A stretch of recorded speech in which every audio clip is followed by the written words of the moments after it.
नया मोबाइल खरीदने पर ट्रीट देने से इनकार, दोस्तों ने मिलकर नौजवान को कत्ल कर दिया। नाज़रीन, अगर हम कुछ अर्सा पहले की बात करें तो लोग अपनी खुशियां, अपनी अचीवमेंट्स अपने दोस्तों और रिश्तेदारों के साथ शेयर किया करते थे, उनके साथ मिलकर सेलिब्रेट किया करते थे। अगर आप कभी कॉलेज लाइफ में गए हैं तो आपको बहुत अच्छे से पता होगा कि अगर कोई भी दोस्त सिर्फ 200 रुपए की कॉलेज की नई शर्ट लेता था तो उस 200 रुपए की शर्ट के बदले उसे कैंटीन से अपने दोस्तों को 500 रुपए के समोसे खिलाकर ट्रीट देना पड़ती थी, और ये सब कुछ खुशी और मर्जी के साथ होता था। लेकिन फिर वक्त बदला, रिवाज बदले, लोगों के मिजाज बदले और फिर लोग ही बदल गए। अब फर्स्ट ऑफ ऑल तो लोगों को दूसरों की खुशियां लगती ही नहीं है।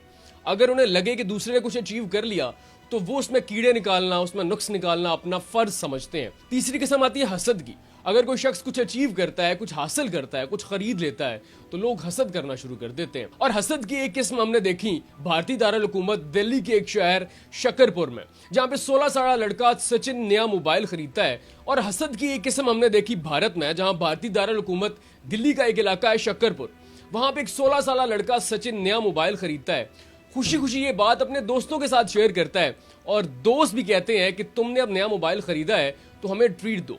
शायद सचिन के पास उस वक्त पैसे नहीं होते, या फिर वो उन्हें टाल रहा होता है।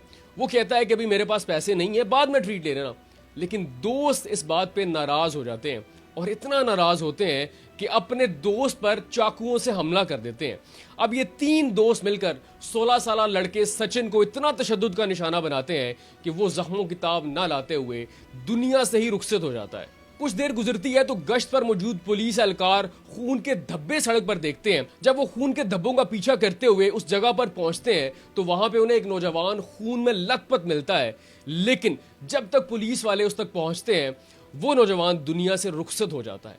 थोड़ी तहकीकात के बाद पता चलता है कि उस नौजवान ने नया मोबाइल खरीदा, दोस्तों ने इसरार किया कि ट्रीट दो, लेकिन शायद उसके पास पैसे नहीं थे, या फिर वो अपने दोस्तों को इनकार करता है। दोस्त मुश्तैल हो जाते हैं और वो तीनों दोस्त मिलकर सचिन को तशद्दुद का निशाना बनाते हैं और उसे जान से मार देते हैं। नाज़रीन, अब ये हसद है, जलन है, या फिर नफसा नफसी का आलम है कि लोगों को दूसरों की खुशियां हजम ही नहीं होती।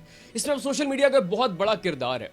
अभी रिसेंट आईफोन 16 प्रो मैक्स आया, सोशल मीडिया पे टिकटॉकर्स ने, यूट्यूबर्स ने उसको इस कदर हाइप दी कि लोग परेशान हो गए। अब लोग कम्प्लेक्स का शिकार हो चुके हैं। लोगों ने अपने जमा पूंजी इकट्ठी की, अपनी एफडीज तोड़वाई, बैंक से लोन लिया सिर्फ मोबाइल खरीदने के लिए। और वजह क्या है? टिकटॉकर्स की बनाई गई, क्रिएट की गई हाइप कि फलां ने नया आईफोन खरीद लिया है, मैं भी खरीदूंगा। और उसके बाद एक हसद की ना खत्म होने वाली जंग शुरू होती है कि अगर आपने मोबाइल खरीद लिया और आपके दोस्त ने नहीं खरीदा तो वो हसद में, जलन में मुब्तला होगा और वो आपसे इस बात का बदला लेगा जबकि आप कसूरवार हैं भी नहीं। तो अपने दोस्तों से इस तरह की ट्रीट मांगने से आप भी गुरेज करें, वरना आपका भी हाल दिल्ली में मौजूद सचिन जैसा हो सकता है। क्योंकि दोस्त अगर खुशी से दे, अपनी मर्जी से ट्रीट दे दे तो ठीक है, वरना आपको वो कभी जहर भी खिला सकता है उसी खाने में जो आप उससे बार बार मांग रहे हैं, या फिर जिस नीयत से वो आपको खिलाएगा आपको लाजमी फूड पॉइजनिंग हो जाएगा। तो इस वाक़े से आप भी इबरत हासिल करें और ऐसे दोस्तों से मोहतात रहें।